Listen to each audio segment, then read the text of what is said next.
Hello အားလုံးပဲမင်္ဂလာပါဒီနေ့လဲမထင်မှတ်ဘဲနဲ့ညစာကိုထိုင်းဆိုင်မှာသွားစားဖြစ်ပါတယ်မှားထားတဲ့ဟင်းတွေမရောက်သေးတဲ့အတွက်ဆိုင်အတွင်းထဲကိုဗီဒီယိုလေးအနည်းငယ်ရိုက်လိုက်ပါတယ်ဒါကတော့ reception မှာထားတဲ့တစ်ခွပန်းလေးလှလို့မီးဆိုင်လေးလဲလှလို့ဗီဒီယိုရိုက်လိုက်တာပါပြီးတော့ဆိုင်အတွင်းဘက်ကိုလည်းဗီဒီယိုလေးအနည်းငယ်ရိုက်လိုက်ပါတယ်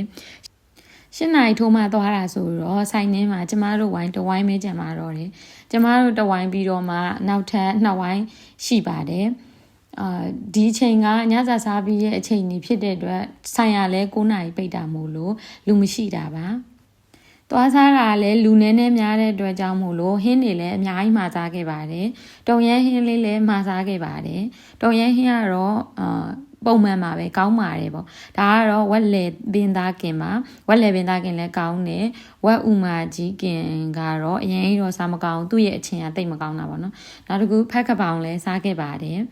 ဖက်ကပောင်ကလည်းစားကောင်းပါတယ်မဆိုးပါဘူးပစွန်တုတ်ပါဒါလေးကတော့နောက်တစ်ခုကကြတော့ကွစ်တီကိုအရေးပါကွစ်တီကိုကအမဲသားနဲ့သူကနည်းနည်းလေးတော့ညှိစော်နန်းနဲ့